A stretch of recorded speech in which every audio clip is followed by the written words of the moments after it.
Hello everyone. Collection request video number 2.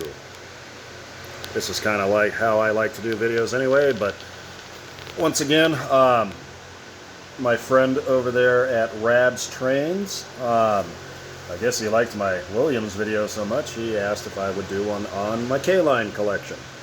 So I said sure.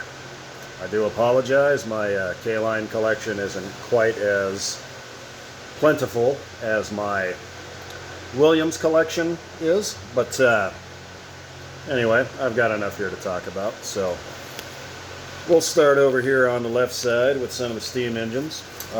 Everybody already knows who this guy is. That is the A1 Berkshire, which is by far my favorite steam locomotive that I own, that I have purchased. That's excluding the Niagara, of course. But once again, one of the most detailed locomotives you will ever find. It's sitting on the bench here. I might be able to get a better shot of some of the detailing here.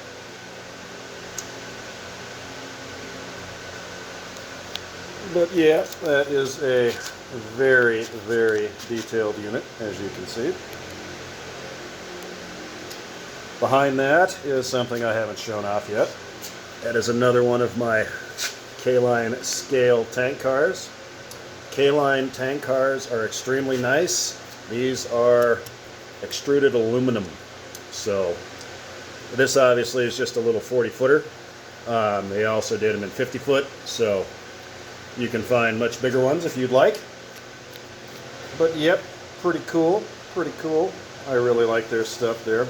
Their rolling stock, especially toward the end of their career, is probably the best stuff in the market. I'm sorry. I'd say that even for the stuff made today. It's just more robust, you know. Heavier duty, it's going to last forever. So, alright, moving on to steam engine number 2. This is one you don't see too often. It's been in a couple of my running sessions, but this is actually a semi-scale Santa Fe 464 Hudson. I've seen a couple other videos on the K-Line semi-scale stuff, and they're right. This stuff is more. This is way more detailed than an MTH Rail King, or it's on par with some of the Lion. What is that stuff? Lion Master, I guess. But Lion Master doesn't make stuff like this, so I don't buy it. But yeah, it's you know, you got the coupler cut bar. Sorry, I've got the scale coupler in there. This guy was in one of my shorts where I was doing the triple headers of steam locomotives. But opening boiler front. The other thing that struck me, let me get this little guy out of the way here. A lot of prototypical road-specific details on this guy. The flying number boards up top, they are not lit. You can barely see you got box pock drivers in there. The valve gear and side rods is actually, it's as detailed as a lot of my scale stuff. A real Santa Fe oil tender. That is correct. And also 3462. That number would have been some of the last Hudsons built. The 3450s were a little bit smaller. The 3460s were the largest and the most powerful. The famous one, the Blue Goose, was a 3460 series. I don't remember exactly what the number was, but it was in this class. So this was the largest class of Santa Fe Hudson. Very nice, very nice. I like this engine. It is conventional, but I don't care. It runs absolutely beautifully. It's actually got a pretty realistic whistle and bell for it. I mean, you got little things like you got a real brass bell up here that, you know, manually swinging, but just good detail for a semi-scale one. I did buy this one brand new. It wasn't cheap. I don't remember the exact price, but I want to say it was $400 bucks. to me back then, a conventional, that for a conventional Sadie scale engine was pretty expensive, but still, it just, like I said, it looks better than most of the Rail King offerings, so hence why I like it. So let me grab our other little guy here. So this thing's kind of funny, but it was one of those things, I just had to buy it. So that is a little K-Line Porter. These things, it's 100% die-cast couplers, fan-driven smoke, LED headlight, no sound, no command control, nothing like that. Grossly out of scale. I mean, that would be more of a garden scale, narrow gauge size. But here, I can kind of show you here. Look how small the guy looks in the back there. You got one little gauge, and then that dude sitting up there, he's way too small for this locomotive, and it looks like his chair was an afterthought.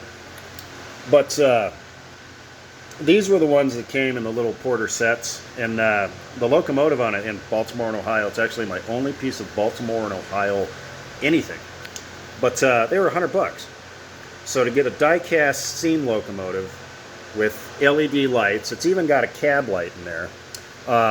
The little bell is, or the little whistle is actually brass, and a fan-driven smoke unit with an on-off switch for $100. I mean, you know, that's pretty damn good.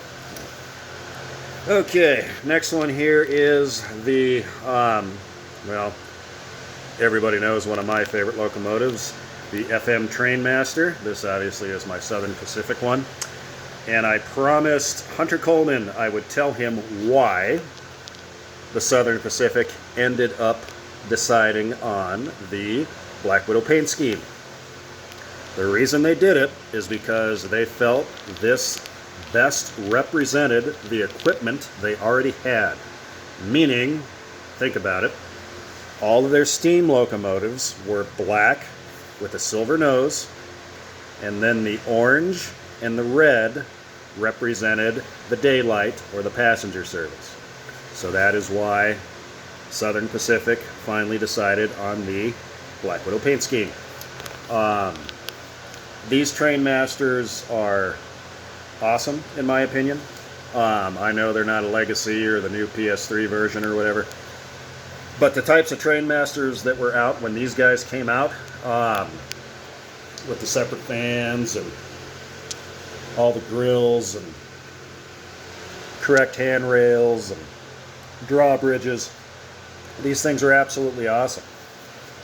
So another thing I brought down with this K-Line stuff you haven't actually seen was, and it goes for the Trainmaster next to it as well, I brought down the matching cabooses that went with these, and these were the cabooses that were offered to go with these locomotives. So there's your Southern Pacific bay window. That is a smoker. Oh yeah, I can also show you something else here. Let me get up here real quick.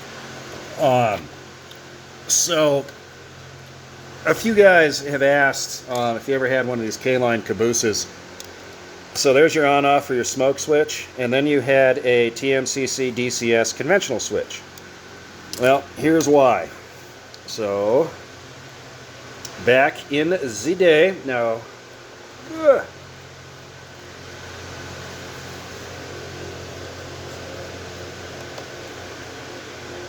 see how that's slightly melted there? So these cabooses have Sooth smoke units in them. A Sooth smoke unit is designed to run on about 12 volts max. What kind of voltage does TMCC or DCS run? 18. So guys that didn't know about that switch would melt those. And also there's an interesting thing for you there. If I'm a conventional guy, how did I melt that?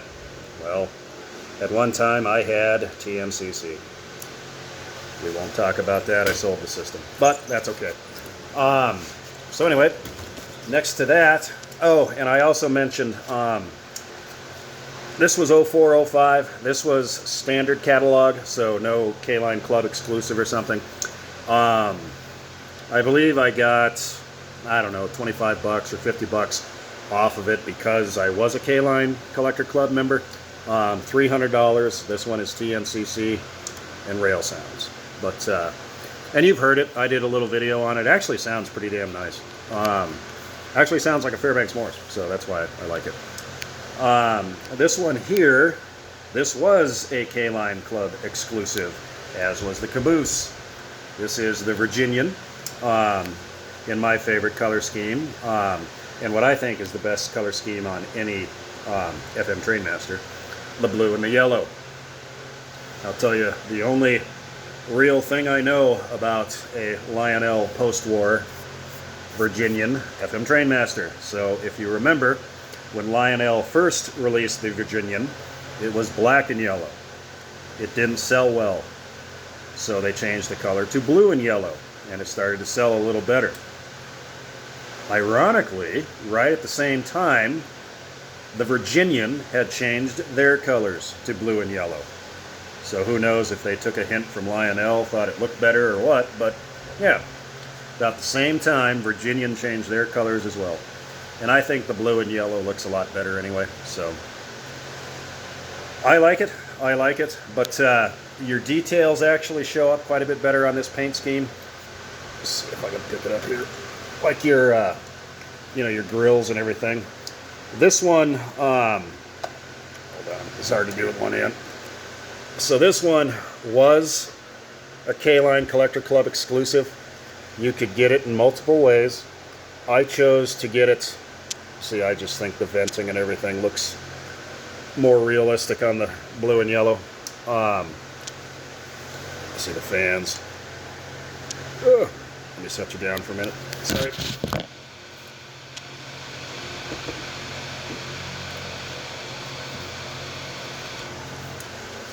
So the pricing on this guy was, if you got it 100% conventional, meaning just a motor and a headlight, 2 motors and a headlight, you know, this was $100. I got this with a digital horn and smoke, $125. And then this one with Rail Sounds and TMCC was $249, so a little bit cheaper than this guy. Another thing I'll show you why I like these guys. Oh, they're 12-wheel drive, so everything is driven. So another thing I always thought was cool, look at how K-Line actually put tread into their traction tires. But no, this is a robust design. As you can see, I run the hell out of this.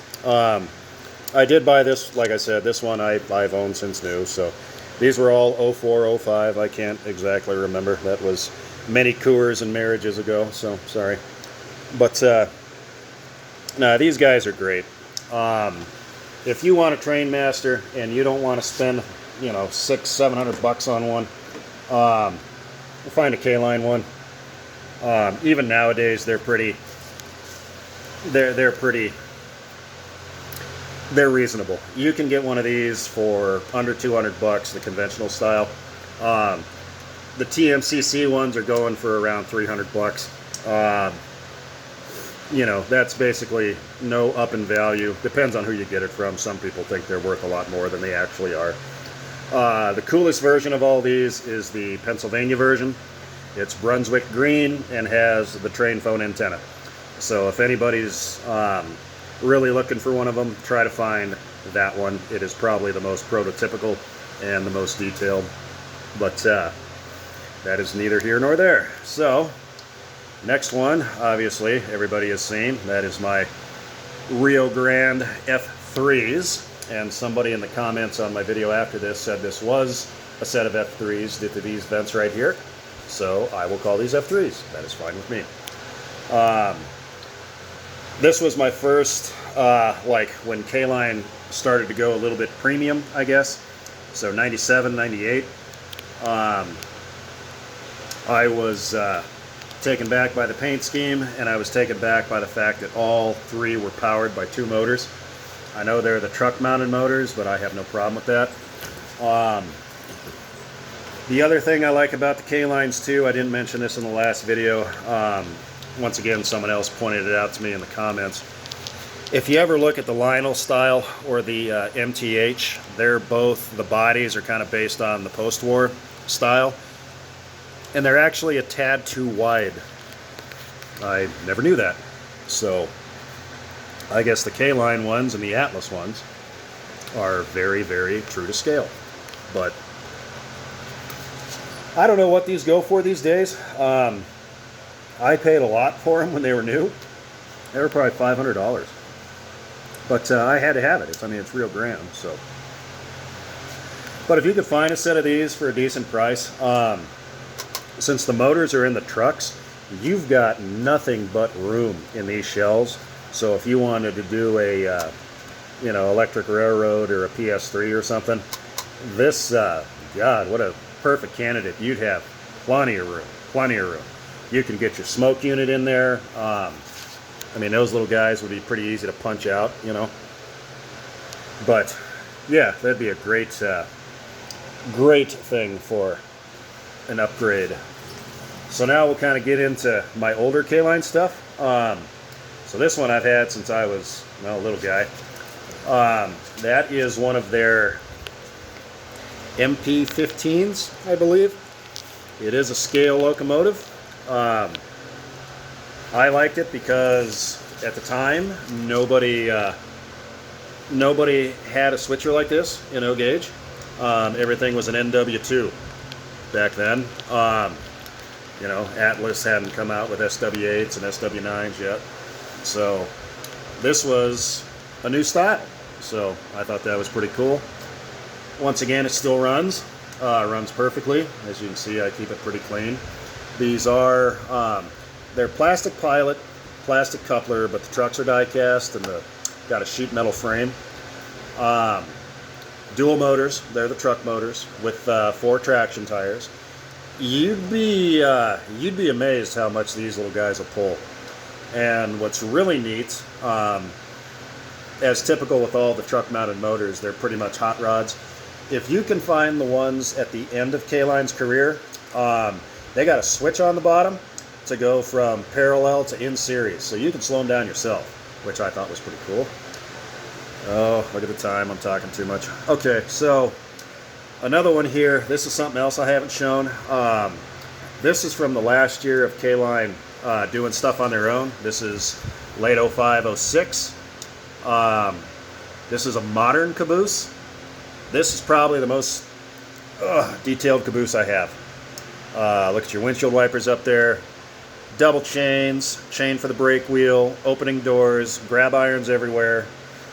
This is new enough that it does not have a soothe smoke unit. So you simply, luckily the light's behind us. You simply have an on-off switch, and there is that new K-Line logo that I talk about. See that under there? There it is. The K with kind of the swoosh. But yeah, so no command control or DCS switch on that guy. Alright, moving on, so I quit boring everybody. That there is my first K-Line engine. That's from the 80s sometime. That is one of the old S2s that is based on the Marks tooling, I believe. But once again, 2 truck-mounted motors. These are plastic truck. I guess kind of a fixed pilot. It's just open up there. But these things too, they will pull a house. And once again, look how dirty this guy is. This is one, it's kind of in the background, but this is always on my layout. And obviously I bought it for the paint scheme. Kind of reminded my dad of the post-war NW2. And for me, it was one of the Santa Fe paint schemes I really liked. So, okay, so moving on toward the end here. Adjust our lights here so I don't blind everybody. Most people have fancy ring lights. I've got a pair of LED shop lights from Harbor Break, so bear with me. All right, so I thought I would bring down these passenger cars. These are very old K-Line heavyweights. These, my dad bought these to add to the set of Williams passenger cars that he bought to go with his Niagara. These K-Line cars are much nicer than the Williams ones. You've got, well, the Williams do have the operating doors, like, the doors open at the ends there. I know they got the silhouettes and everything. You know, everybody now wants people and interiors. But the one thing that I'll tell you is cool is this car right here. So this is a diner sleeper. And if you look at the silhouettes, nobody else has ever thought to do something like this. They are tinted just a little bit differently than the rest of the K-Line cars. So when these are going around the layouts, or the layout, this car looks like it has subdued, dimmed, or mood lighting compared to all the other cars, which I thought was pretty cool because that would be prototypical, you know. The dining car isn't going to have blaring LEDs that are as bright as every other car on the train. So, and then there's the sleeping section, of course. But yeah, just a cool little feature there, I thought, that came. So here we go. Look, see? Opening doors.